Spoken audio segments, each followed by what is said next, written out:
अस्सलामुअलैकुम दोस्तों, क्या हाल चाल है भाई। एक और न्यू वीडियो के साथ मैं आपकी खिदमत में हाज़िर हूँ।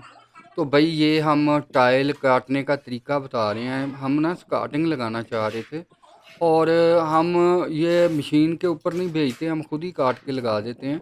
क्योंकि हमारे पास एक ये मशीन है, इसको रेज़र कटर बोलते हैं। और इसके ज़रिए हम स्कार्टिंग काट लेते हैं, बड़ी भी छोटी भी और जिस तरह की भी हो।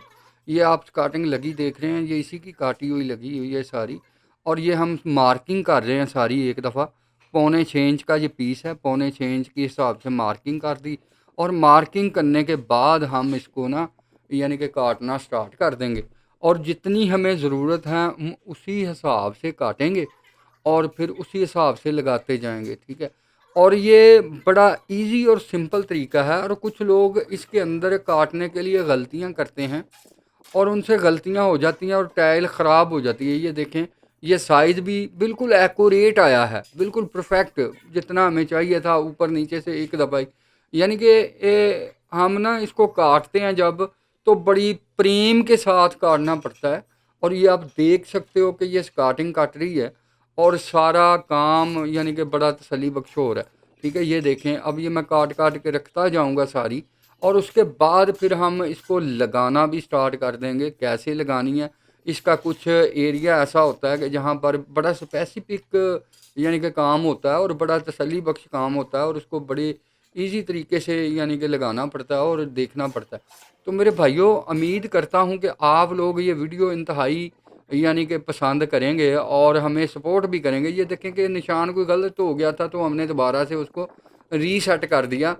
और ये यानी कि इसका खुद का गुनिया होता है और गुनिये के मुताबिक ये ना काटता जाता है। इसके अंदर एक ब्लेड लगा होता है और वो काफ़ी महंगा और स्पेसिफिक होता है। और ये मशीन भी काफ़ी महंगी होती है। ये इतनी सस्ती मशीन नहीं है कि हर मिस्त्री के पास ये अवेलेबल हो और मौजूद हो। और हमारे पास वाइब्रेटर तक भी होते हैं टाइल को फिक्स करने के लिए। और स्टार्टिंग के ऊपर तो ज़ाहिर सी बात है कि हम वाइब्रेट नहीं लगाते, लेकिन असल में लगाते हैं। और बेहतरीन किस्म का ये देखें कि अब हमने बड़े पीस काटने हैं तो उसका यानी कि ये हम मार्किंग लगा लेंगे। ये मार्किंग लग गई और ये इसके लंबे निशान खींच लेंगे हम। यानी कि हमारे पास इतना बड़ा रेज़र नहीं है। ये 4 फुट की बेसिकली टाइल है और 2 फुट के हिसाब से हम उसके रेज़र कट के ऊपर काट सकते हैं, रेज़र कटर के ऊपर, ठीक है ना। तो ये मसलन के काफ़ी यानी कि इस तरीके से हम यानी कि इसको काटते हैं। और ये पूरी मुकम्मल काट कर हम बताएंगे कि ये किस तरह कटती है। ये देखें, हम बिल्कुल इजी तरीके से ये काटेंगे, बड़े आराम से ग्राइंडर को बिल्कुल सीधा रख के चलाएंगे और ये हमारी काट देगा। ये असल में काफ़ी स्पेसिफिक टाइल होती है। कभी कभी ये ईंट के ऊपर भी हमें रगड़ना पड़ जाता है। और जब रगड़ना पड़ता है तो इसका क्या मतलब होता है कि ये ना ब्लेड कटाई नहीं कर रहा। क्यों नहीं कटाई कर रहा कि ये टाइल काफ़ी हार्ड है और ब्लेड भी हमारे पास काफ़ी अच्छा है। लेकिन ये अब वो नहीं है कि आम सा ब्लेड इसके ऊपर लगाया हुआ है, नहीं।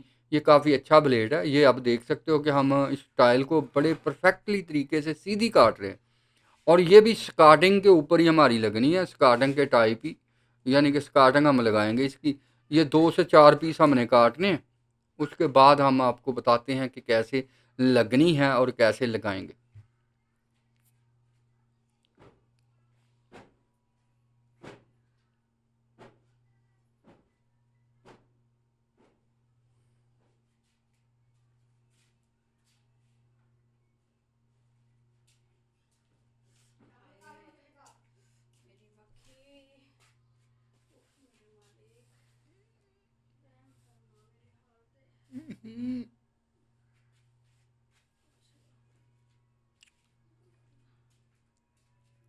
ये देखें कि एक टाइल से 4 पीस हमने कटिंग कर ली है, ठीक है ना।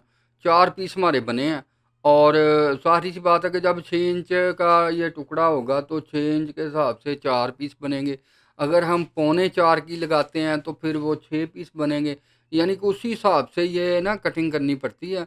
और ये टाइल बड़ी एक्सपेंसिव होती है और लगाने वाला भी बड़ा ना सुलझा हुआ आदमी होना चाहिए और सुलझा हुआ मिस्त्री होना चाहिए जो ना बड़े आराम से इसको तरीके से काटे और ज़ाया ना करे। ये हम देख लें कि हम इसके अंदर से टाइल ज़ाया नहीं होने दे रहे। तो यही बात है कि मिस्त्री की होती है बड़ी बात और कारागरी भी होती है। और ये देखें कि पीछे हमारे किचन की इंस्टॉलमेंट हो रही है। किचन की जो शेल्फें वगैरह होती हैं वो लग रही हैं। ठीक है ना, किचन की शेल्फें ये देखें कि किचन की शेल्फें लग रही हैं, ये देखें। ये किचन की इंस्टॉलमेंट हो रही है, यानी कि किचन हमारा तेगे लग रहे हैं, इसको बोलते हैं तेगे। ठीक है ना, ये तेगा लगा रहा है अभी भाई मिस्त्री। ठीक है ना, ये भी हमारा अपना मिस्त्री है और तेगा लगा रहा है। इसके बाद हम एक वीडियो हम आपको दिखाएंगे कि इसका कालब कैसे करना है इसका, यानी कि आपने किस तरह। ये तेगे लगाने का आसान सा तरीका है भाई, पमाश लेते जाओ और तेगे लगाते जाओ। लेकिन ये भी एक चीज़ होती है कि ये चूल्हे का तेगा लग रहा है। ठीक है, चूल्हे वाला तेगा लग रहा है, एक इसके इधर लगेगा, एक उसके दूसरी साइड पे लगेगा। और ये 3 फुट का 37 इंच का इसका वाया होता है। ठीक है ना, चूल्हे का अंदरों अंदर साइज़ जो होता है वो इस तरह हम रखते हैं और इसके फिर वो एक से ही खाने बन जाते हैं और इसका तकरीबन सेम ही वो कैबन के नीचे आ जाते हैं। ये अपने ना उस हिसाब से रखते हैं कि आप हर की क्या होती है कि हर किसी की ना पैमाइश अलग-अलग होती है, तो वो उस हिसाब से हमने ना उसको मैनेजमेंट करना होता है। तो ये चीज़ देख लें कि ये मैनेज हो रही है और इंशाल्लाह ये भी अगली वीडियो के अंदर हम बताएँगे कि भाई किचन का कालब कैसे होता है और कैसे शेल्फ़ डालते हैं। ये आम मसाला होता है जिसे हम लगाते हैं। सिर्फ़ इतना होता है कि इसको थोड़ा-सा सीधा रखना पड़ता है। साल वग़ैरह हर चीज़ बिल्कुल एक्यूरेसी के साथ इसको ना हम इंस्टॉल करते हैं। और एक्यूरेसी ही मतलब क्या होता है कि एक्यूरेसी सबसे बेहतरीन हथियार होता है। वैसे आप इसके अंदर मसाला जो है ना, वो 1-2 का भी लगा सकते हैं, 2-1 का भी लगा सकते हैं, 3-1 का भी लगा सकते हैं, 4-1 का भी लगा सकते हैं। लेकिन हम इसको यूज़ कर रहे हैं 4-1 के अंदर, वो इसलिए कि 4-1 बेस्ट रेशो होती है। और वो एक ना ज़्यादा कोई डिफ़िकल्ट भी नहीं होता और ज़्यादा आसान भी नहीं होता, बड़े आराम से यानी कि ये काम होता जाता है। और भाई मेरे वीडियो को लाइक शेयर और सब्सक्राइब भी यार चैनल को करते जाना। और लाइक लाजमी करना है यार, अगर वीडियो अच्छी लगे तो लाइक लाजमी करके जाना है ताकि हमारा हौसला बढ़े और हम लोग आप लोगों के लिए वो गलतियां वो तरीके जो गलती करते हैं मिस्त्री वो भी हम आपकी ठीक कर सकें और आपको बता सकें आप लोगों को कि मिस्त्री ये गलतियां भी करते हैं, ये भी करते हैं और ये इनसे बचना चाहिए। घर की खूबसूरती और क्वालिटी में फ़र्क आ जाता है। तो भाई इन चीज़ों के हिसाब से हम ना ये सारा कुछ आप लोगों से शेयर करते जाएंगे। और अगर कोई स्पेसिफिक सवाल है आप लोगों का, कोई ऐसा सवाल जो आप लोग मसलन के आपके जहन में है और कोई भी उसका प्रॉपरली जवाब नहीं दे सका, तो भाई आप वो हमें कमेंट्स के अंदर पूछ सकते हैं और हम आपको इंशाल्लाह उस कमेंट्स के अंदर बताएंगे कि भाई ये आपकी गलती है या सवाल का जवाब हम देंगे प्रॉपरली कि ये भाई आपका सवाल था और ये हम उसका जवाब दे रहे हैं। तो लिहाजा मैं उम्मीद करता हूँ कि आपको वीडियो बेहद पसंद आएगी। तो भाई ये हम टक्कर नहीं लगाएंगे, इसकी कलम बनाएंगे। ठीक है ना, ये कलम बनाएंगे और आप देख सकेंगे कि कलम कैसे बनती है। बड़ी आराम से और इजी तरीके से ये देखें कलम बन रही है। स्कार्टिंग लगाने के लिए ये कलम बनेगी और इसका कोना बड़ा एक्यूरेट आएगा, बड़ा बेहतरीन सा कोना इसका बन के आएगा। और ये दूसरा पीस है हमारा, यानी कि इसकी भी हम कलम बनाएंगे एक्यूरेट बना के। यानी कि इस तरह कलम बननी चाहिए कि ये टाइल के ऊपर कोई फ़र्क नहीं आना चाहिए, भुरनी नहीं चाहिए इसकी कोई कलम वगैरह, ये ना भुरनी नहीं चाहिए। अब लगाने का तरीका बता देता हूँ कि मैं बॉन्ड के साथ लगा दूँगा। ये देखें, ये बॉन्ड हमारा काफ़ी एक्सपेंसिव कंपनी का है और काफ़ी अच्छा है। यानी कि आप कोशिश करें कि मेरे भाई जो बॉन्ड है ना वो अच्छी क्वालिटी का इस्तेमाल करें ताकि ये टाइलें दोबारा से उखड़े ना। गिरे ना और कुछ भी यानी कि टाइलों को ना हो, क्योंकि ये बॉन्ड में कई किस्म की बॉन्ड आ रहे हैं और कुछ बॉन्ड ऐसे हैं कि वो ना गिरते हैं, यानी कि वो टाइल को कुछ अरसा बाद छोड़ जाते हैं, तो फिर वो बड़ा मसला बनता है। तो ये हमारा बॉन्ड वो है जो सिलेक्टेड है हमारा, हम लगाते ही अच्छे वाला बॉन्ड है। जो दूसरा बॉन्ड है ना वो हम रेकमेंड नहीं करते कि हमें यानी कि इस चीज़ का कोई फ़ायदा होता है, कुछ नहीं फ़ायदा होता मेरे भाई रेकमेंड करने का। सिर्फ हमें वो फ़ायदा होता है कि हमारी इज़्ज़त बनी रहती है और यानी कि ये होता है कि हमारा काम अच्छा होता है और हम बेहतरीन किस्म का काम करके देते हैं अपने ग्राहकों को। जो हमारे कस्टमर हैं उनको बेहतरीन किस्म का काम करके देते हैं। ये देखें, ये स्कार्टिंग हमारी लग रही है, ये लग चुकी है, ठीक है ना। इसका यानी कि ऊपर से फिलिंग कर देंगे बाद में। तो ये छोटे छोटे ऐसे काम हैं जो ना इंसान भूल जाता है। ये एक कॉर्नर है और ये भी कॉर्नर है और इसको हम सीधा सीधा लगाएंगे, लेकिन किस तरीके से लगाएंगे, ये टाइल को घुमा फिरा के देख सकते हैं कि यहाँ से नीचे बैठा हुआ हो, तो वहाँ पर हम इसको फिक्स कर देंगे, इंस्टॉल कर देंगे। और ये असल में ना कुछ पीस हमने छोड़े हुए हैं, लेकिन वो इसलिए छोड़े हुए हैं कि कल को लकड़ी का काम हो और उसका बॉर्डर वगैरह लग जाए। जब लग जाएगा तो वो फिर जो छोड़े हुए पीस है ना वो हम उसके मुताबिक लगा देंगे काट के, यानी कि जितने जितने पीस वो लगेंगे ना उतने उतने लगा देंगे। ये देखें आगे का पीस हमने छोड़ दिया, आगे दरवाज़ा है, दरवाजे की वजह से हमने ना वो छोड़ दिया।